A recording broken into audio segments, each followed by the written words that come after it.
making a brown butter pound cake. It's a very fast recipe, but it's one of my most favorites. And you'd be surprised at how easy it is to whip up. Also, with a shortcut of a store-bought ingredient, you're gonna really like it. So in my mixer, what I'm gonna do is I'm gonna start by mixing my butter and my sugars together. But before I do that, I'm gonna show you what kind of butter I'm using. We need to use 3 sticks of butter, and I browned it in a fry pan, and it's a dark fry pan. A lighter one is better, but it really does brown. All those milk solids that are in it brown. And why I want to pour this in is because I want you to be able to see the color of this butter. It's almost a caramel color. And in the bottom of the pan, it's almost like a sludge, a brown sludge. You want to make sure you get all of those pieces, because all of that is flavoring. It's like in the bottom of gravy, like meat gravy. It would be like the best part, the best flavorings of the gravy. So what I do is I brown this, watch it closely, because it does get browned pretty quickly. And then we go ahead and start with butter that has a whole bunch of solid pieces in the bottom, but they're all toasted. So believe it or not, yep, that's our 3 sticks of butter. So I'm gonna go ahead and I'm gonna pour this into my mixer.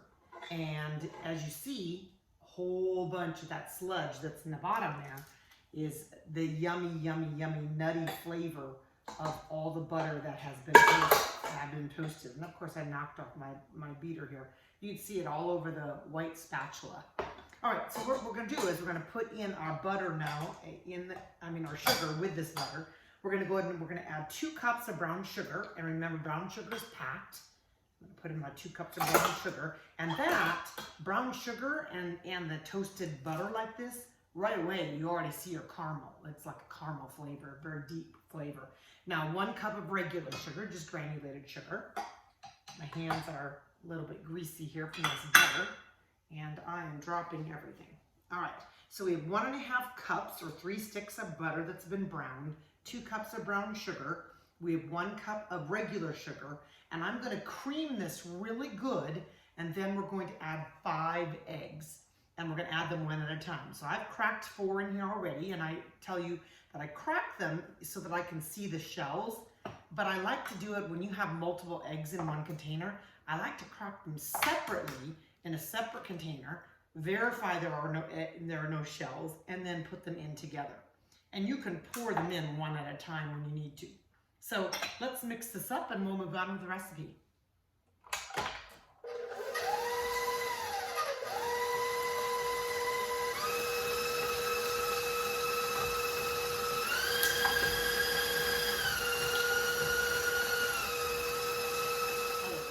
It's like it got really light as I whipped in those eggs.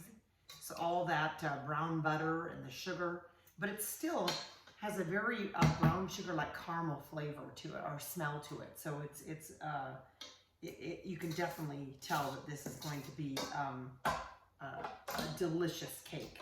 All right, so what I'm gonna do is I'm gonna have the dry ingredients prepared here. So we have 3 cups of flour. I have in this measured out. I'm gonna put in 1 teaspoon of baking powder, which I already have measured out. 1 teaspoon baking powder. And then I need a ½ teaspoon of salt. So I'm just gonna grab a ½ teaspoon of salt. And then I'm gonna kind of mix this together. Let's see if I can find me something to mix this with. And the reason I'm doing that is I wanna make sure that that baking powder is well incorporated in the flour before I start adding it. Now what I'm gonna do is I'm gonna add a little bit of this flour, and then I'm gonna add a little bit of the milk. And I'm gonna end at the very end with this flour going in last. So I'm gonna grab a scoop here, get my mixer ready to go, and we're gonna add this in. And we don't wanna over mix this, we wanna just mix it just enough until it gets incorporated.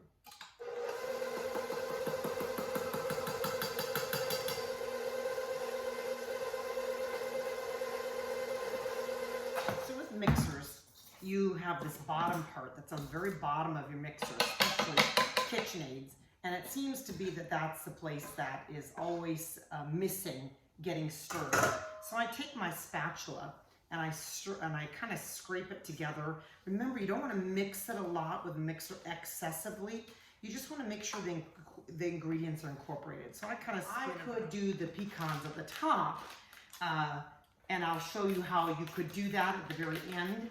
But there are too many people that just either are allergic to nuts or don't like particularly the nuts inside cakes, that oftentimes I'll leave those out and use those as decoration. Or if I do put them in the cake, I put them on top as well to show people what's inside. Now, this Heath bar, there's toffee pieces, but this is Heath bar. It actually has the chocolate on the outside of these. So with mixers, you have this bottom part that's on the very bottom of your mixer, especially KitchenAids. And it seems to be that that's the place that is always missing getting stirred. So I take my spatula and I kind of scrape it together. Remember, you don't want to mix it a lot with a mixer excessively. You just want to make sure the ingredients are incorporated. So I kind of a 15-cup Bundt pan. I have sprayed it really well. And the spray that I'm using is a spray that has flour in it.